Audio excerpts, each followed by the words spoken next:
Well, it's a cold day in May, and my Wordle streak is stuck at like 105, and all I can do is consider the answer to the age-old question. What the heck would you do in a situation like that? Hi, everyone. I'm Ed Garsten, and welcome to episode 115 of Tales from the Beat, where we look at news and PR from both sides of the scrimmage line. So let's look at that question. You're a reporter who conducted an interview for a story. The person you've interviewed really must have been subjected to what I would call the huckster hack media training method. Well, that's the attempt to squeeze in some sort of commercial for your company every third sentence. Now, don't get me wrong.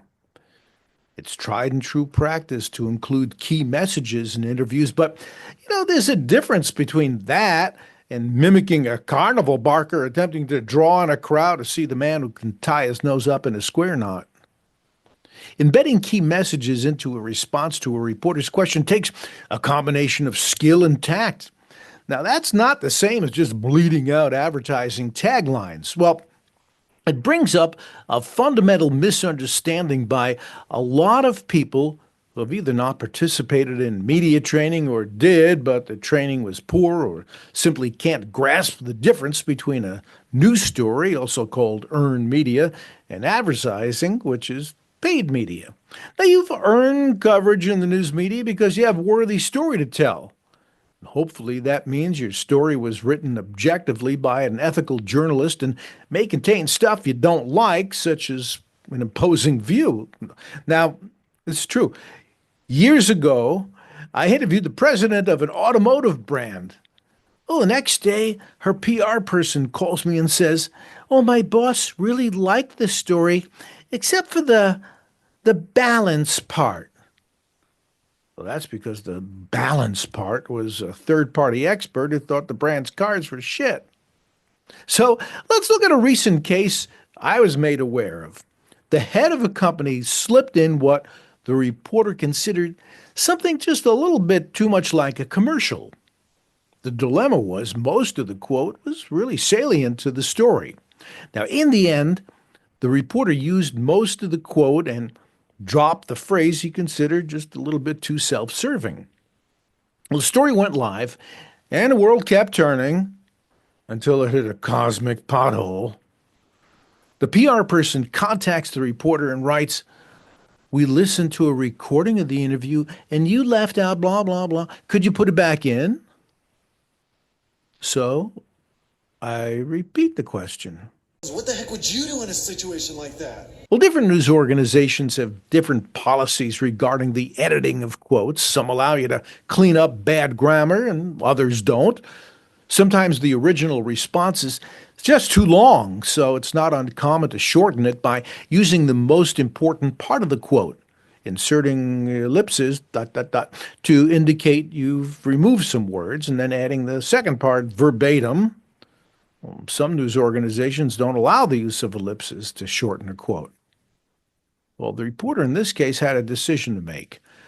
The phrase that was removed really wasn't very long, he told me, and could very well have been retained without really muddying the story. It just seemed a little self-serving.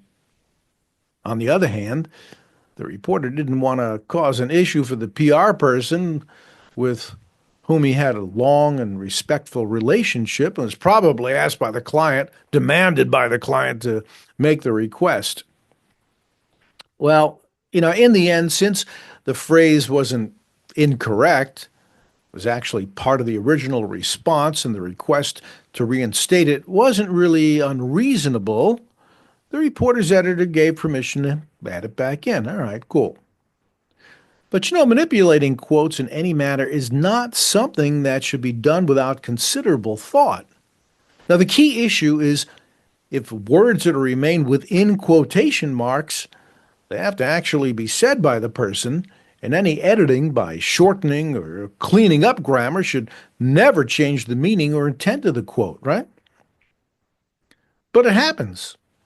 Well, it happened to me. Years ago, I worked for a newspaper. I interviewed an industry analyst regarding an automaker's latest financial report. Oh, he was great, and I included his astute analysis and the quote in my story. I was really happy with the story, and my editor appeared to be pleased as well. Well, I was anxious to see the story on page one of the next day's paper, but before I can read it, I see my voicemail light flashing. Yeah, this is before smartphones. They actually had little voicemail lots on phones where you push buttons and stuff, right? Well, the message I heard was horrifying. Here's what happened. The analyst was extremely pissed off and screamed he would never speak to me or my paper again and told me not to call him to discuss the matter. What happened?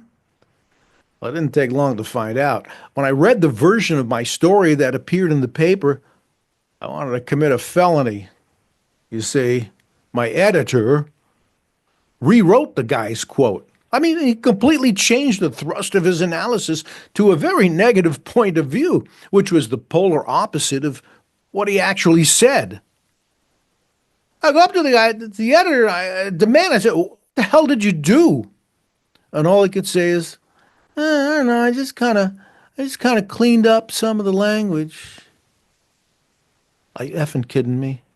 Really? Really? Well, now I had a false quote under my byline.